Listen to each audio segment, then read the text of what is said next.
Yo, what's going on, guys? KrispyFlakes here. For today's video, we are going to be talking about the 5 NBA players who will be overhyped and overpaid in NBA free agency. So we got 5 players listed right here.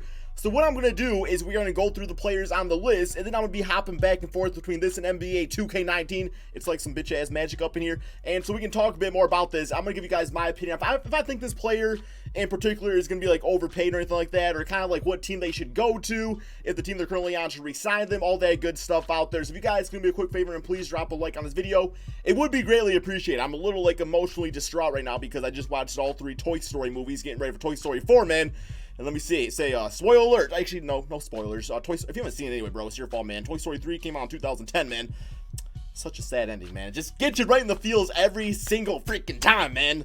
But here we go. So, the first one we have on this list is DAngelo Russell being listed as overhyped, overpaid. So, this one I actually have to disagree with in a sense, man. In a sense. Because I can see where people are coming from, where it's like, maybe people don't think DAngelo Russell is like the most efficient guard out there. Maybe he's just like playing well in the net system. So if there's a different team that goes out there and, you know, signs him to all this money, then maybe that's not going to work out for them. But I feel like the Brooklyn Nets should do everything possible to re-sign DAngelo Russell. Because like he's already proven to like work in the system. He's only 23. I do think him being a combo card, he could play in the backcourt with Kyrie Irving if they decide to go in that direction.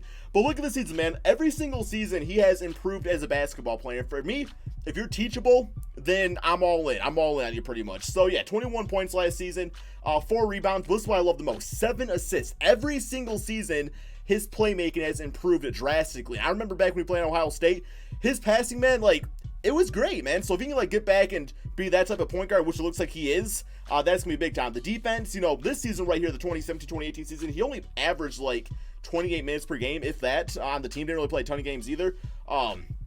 But I mean, so it's like he was still getting used to the system and stuff like that. But this previous season was an all-star, so that's fantastic. Field goal percentage 43%, 3-point shot getting better with that. I mean, at 37%, free throws looking good. Minutes per game at a career high, so that's always a good indicator. Doesn't foul a lot. It's just some good stuff out there, man. So I would say DAngelo Russell, this is what I don't really like about the whole like restricted free agent type of thing out there, is that a team can really screw over your franchise by just offering a ton of money to a player, and then it's like, well, if you want to keep them, you got to match that. Maybe that player doesn't even deserve that type of contract. But I mean, some team out there, have it be the Minnesota Timberwolves or a team like that, is going to offer D'Lo a max contract. I'm pretty sure he's restricted. Correct me if I'm wrong on that, guys.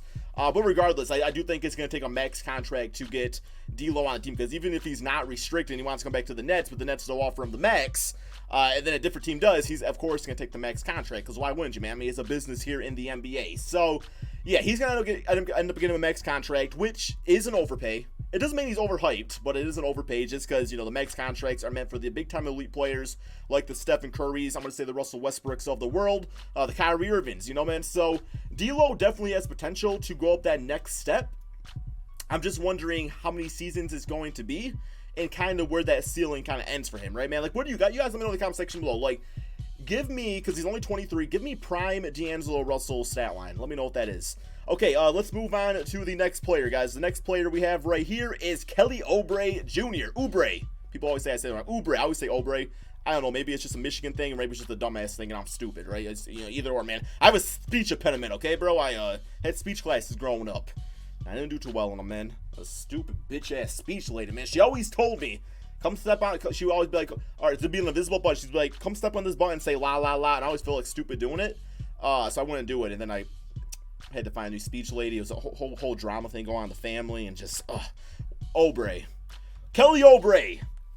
Let me pull him up right here on my side here, guys. Okay, so he, of course, is currently on the Phoenix Suns, and he played fantastic basketball once he was traded over to the team. So, last NBA season, 15 points, 5 rebounds, 1 assist, 1 steal per game, 1 block per game, 3-point shot. Not all that pristine out there, but yeah, he's actually really not like an historically good 3-point shooter, which isn't absolutely great. I mean, you know, he's already 6'7", so playing the small forward position at 6'7", you know, I prefer more like a 6'8", 6'9" guy out there. So I'm not saying 6'7" is undersized, but I'm just saying, like, in this league, if you're not physically dominant, you're gonna need to be able to shoot the basketball, man. That's just kind of how it is, right? For the most part. So yeah, Kelly Oubre, Oubre, for all the haters.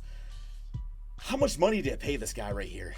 Because I will say, I think it says in the article here. Let me look it up. Yeah, he averaged 17 points, 5 rebounds, and 30 minutes per game with the Phoenix Suns last season. So of course it's a little under inflated right here just because of playing with the Washington Wizards, but it definitely can be a whole Kevin Love Timberwolves effect, putting up great numbers. I'm not such a good team out there, so it's like, how much does the team see him as a winning part of this future? How much do they see him as somebody that they can kind of like go to out there and pay him some pretty good size cha-ching? Now, I will say, it's not like a total risk by giving him a pretty decent sized contract, because you're already getting a great deal in TJ Ward. I mean, he's going to pay $10 million for the next 3 seasons, and he's like notoriously like a high, 15, 16, 17 point per game scorer. Last season didn't play a ton, but I mean, when he did out there, me personally, I'm more of a TJ Warren type of guy. I really like his game out there. I would kind of go all in more on him and try to improve some of the other aspects of the team out there. Now, if they do want to bring back Kelly, I do understand that. I'm just saying, you might want to watch the money a little bit, but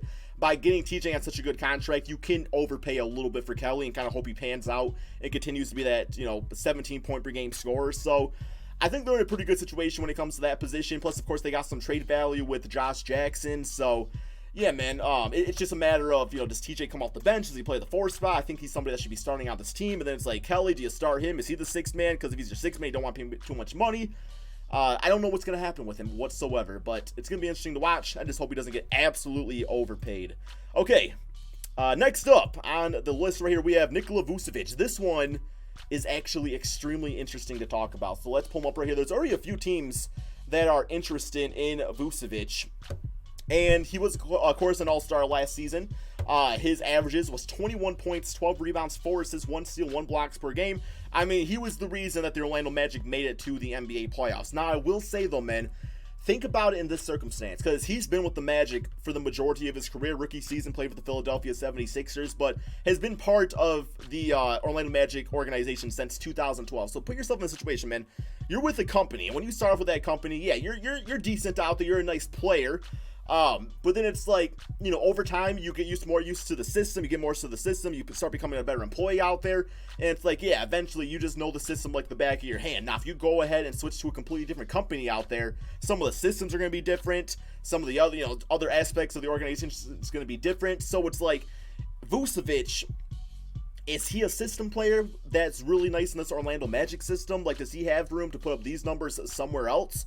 And if so, how much are you willing to pay him? Because as of right now, I mean, to get an all-star with these type of numbers, this is what I really fear about when it comes to Vucevic, man, is that because he's only 28. Like, that's right in your prime, right? But at the same time, it's like, it's going to be a very front-loaded contract where you're going to get some really good seasons initially, Vucevic, and it's going to be a Chris Paul situation where he's going to start getting older. And I will say Vucevic is a very injury-prone player, guys. Let's go to his games played over the past few seasons. This past one was really good. Played 80 games, so only missed 2 games out there. 57. We got 75 right there, man. 65, 74, 57, 77. So kind of 51. So kind of up and down with how that all goes.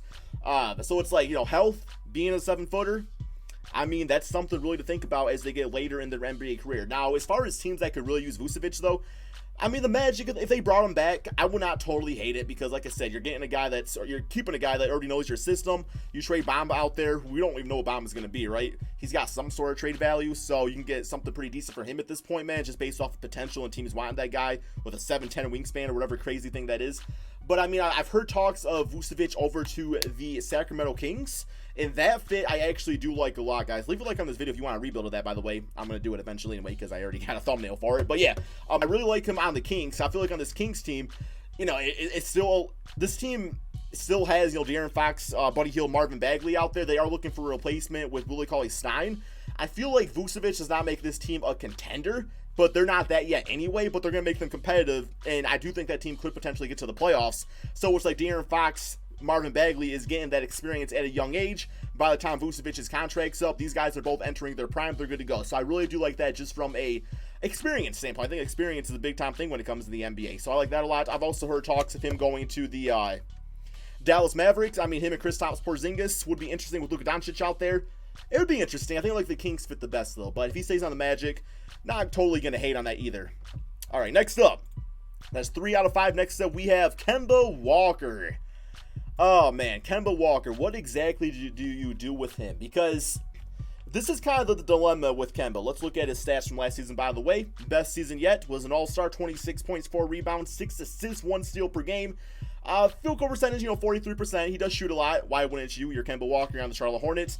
36% from three, so a nice scoring guard to say the least. But I mean, Kemba is going to be another guy that he can stay on the Charlotte Hornets, get his super max, get paid. That's good. Not going to win a championship. But it's like for him to be tethered away from that super max, for one, a team's going to have to offer him a max contract. And two, it's going to have to be a situation where he feels like he can win. Because if he doesn't feel like he's going to win, he's going to stay on his team in the Charlotte and just get the Supermax contract, right, man? So, Kemba Walker, though, it's like, because if you give him that max contract, he cannot be a number one option on a team to win a championship. I don't even know if Kemba, especially being 29 going on 30, I don't know if he can be a second option on a championship team. Like, he can be a second option on a really good team. But, I mean, that's about all I say. That's about all I got to say with the man. But if he's getting this max contract, then it's like you're kind of essentially saying he needs to be a top two option out there, right? So I don't know what circumstance is the best out there for Kemba Walker. I feel like, my gut feeling is that he does stay with Charlotte. I don't think he's going to the New York Knicks. I mean, I could see the Lakers kind of swinging at him for a last second chance, like going for somebody, say they strike out with some of the other big names out there, then they go for Kemba Walker. But yeah, I don't really see him going anywhere else. I've also heard Dallas Mavericks talks, which isn't totally a bad idea. I mean, they want to get Vucevic, but, I mean, Kemba Walker might be a better fit because the team doesn't need a point guard. I know Luka can play point guard, but I want a more, like, natural point guard out there. So, Kemba Walker, another very interesting player. I think he re-signs for the Charlotte Hornets. Okay, and last but not least, or not most, actually, yeah, you can probably say he's pretty, I don't want to say overrated. I just think DeAndre Jordan at this point in his NBA career, I swear, he better not get overpaid. He better not get overpaid. Last season, on the New York Knicks, he averaged 11 points, 13 rebounds, 2 assists, 1 block per game. Always great around the basket, man. Always shoots in, 70s, mid-60s. Always great with that. But he is an athletic-based center. He's going to be 31 next NBA season. And that athleticism after a bit, man. I mean, I'm 27. I've never been the most athletic guy out there, but my athleticism dipped out when I was freaking 7 years old. So I can imagine DeAndre, he's going through at the age of 30, 31, right? But yeah, DeAndre Jordan, don't get me wrong. While his style of center is not really all that sought out anymore, he could still go out there and help a team. I would really like him to go to a team like, I would probably say the Milwaukee Bucks and be like a situational type of center, have him and Brook Lopez on the team. Okay, you want the offense, put Brook Lopez out there. You want somebody for defensive reasons, do a little pick and roll out there with Giannis, you put in DeAndre Jordan. I feel like that'd be a nice fit. Of course, the Los Angeles Lakers, I'm sure he already has a home in LA from his Clippers days. That's a decent fit. But I definitely want to see him play in a situational type of setting or with a really good veteran player. Like, I could honestly see the Houston Rockets trading Clint Capella and just sign DeAndre Jordan for a cheaper contract. Although Clint Capella's got a pretty decent contract himself, but it's all a matter of what DeAndre wants. So that's what I want him to do. Now, you only get so many NBA contracts in your career. You only got so much chance to make your dough out there. So, I mean, I could see a not very good team offering DeAndre Jordan a lot of money, and he signs that. He tries to get paid. You can't totally blame him out there unless he really goes to a situation where he can win a championship, but I don't know what that's going to be. I mean, maybe a replacement on the Golden State Warriors for DeMarcus Cousins. Maybe something like that, man.